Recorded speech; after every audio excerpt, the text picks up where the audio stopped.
আমি যদি আমার হাতে ক্যান্সার হয় আমি হাতের চিকিৎসা করব, আমার যদি পায়ে ক্যান্সার হয় পায়ে চিকিৎসা করব, আমার যদি নাকের সমস্যা হয় নাকের চিকিৎসা করব। তার মানে আমার মাথাও কেটে ফেলতে পারি না বা আমি আত্মহত্যাও করতে পারি না বা আমাকে শেষ করে দিতে পারি না।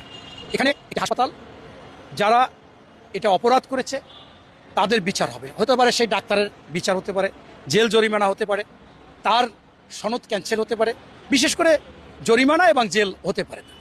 সেইখানে আদ্দিন হাসপাতালকে বন্ধ করে দেওয়া, সেখানে হাজার হাজার রুগী আছে এবং সাধারণ গরিব মানুষের একটা স্থান হচ্ছে আদ্দিন হাসপাতাল। এখানে চিকিৎসা সেবায় কম নেয়।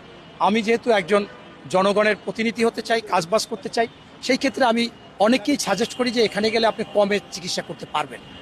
ওই প্রতিষ্ঠান কার কি এটা কোনো বিষয় না, প্রতিষ্ঠান কিভাবে কাজ করে সেটাই মূল। তাই আমি মনে করি যে এই আদ্দিন হাসপাতালের লাইসেন্স বাতিল করা কোনো রকম সমীচীন হয়নি। এটাকে সরকার দ্রুত সহযোগিত হয়ে এটাকে ফিরিয়ে নিতে হবে, অথবা তারা বিশেষ আদালতের মাধ্যমে আবার আপিল করে সেইখান থেকে এটা ফিরিয়ে নিতে হবে। এবং যত সময় পর্যন্ত এই মামলার সুরাহা আপিল পর্যন্ত না হবে তত সময় পর্যন্ত এইখানে রুগী যারা ভর্তি হয়েছে তাদেরকে এখানে চিকিৎসা দিতে হবে। এমন হতে পারে যে আর কোনো নতুন রুগী ভর্তি নিবে না, সেই ক্ষেত্রে যারা আছে তাদের চিকিৎসা সেবা দিয়ে পরবর্তীতে আপিল বিভাগে যে সিদ্ধান্ত হবে সেই সিদ্ধান্ত অনুযায়ী কাজ করা উচিত। ডক্টর দেখাচ্ছে সেটার জন্য কোনো ভিজিট নিচ্ছে না, অন্য হসপিটাল আমাকে দিবে এই সুযোগ, তাহলে স্বাস্থ্যমন্ত্রীকে বলেন আমাকে এই সুযোগ দিয়ে আমার বেবিকে আমি নিয়ে যাব।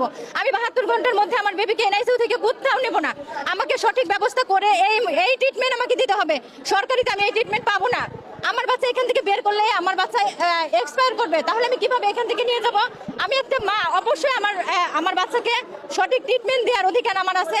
আর স্বাস্থ্যমন্ত্রীর অবশ্যই এটা দেখতে হবে যে একটা দুর্ঘটনা যখন এখানে একটা স্কুলের মধ্যে বিমান দুর্ঘটনা হয়ে হাজার হাজার শিশু মারা গেল, সেটার কি পদক্ষেপ নিয়েছিল সরকার?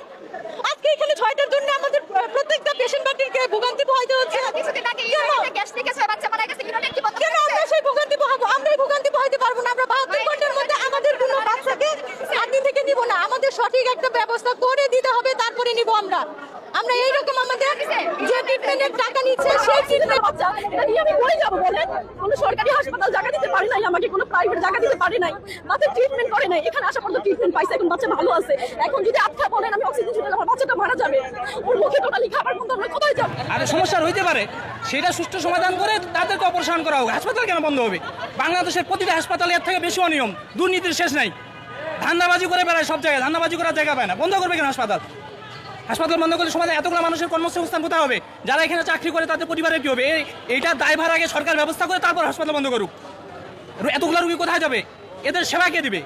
এখানে আসলে অ্যাডভান্স করতে হয় না, ভর্তি সাথে সাথে ভর্তি হয়, একটা ব্যবস্থা হয়তো এই জায়গায় ন্যূনতম মানে আপনার খরচে এখানে চিকিৎসা হয় মানুষের। এতটুকুন জ্ঞান বুদ্ধি নাই বাঙালি, এত জঘন্য এরা।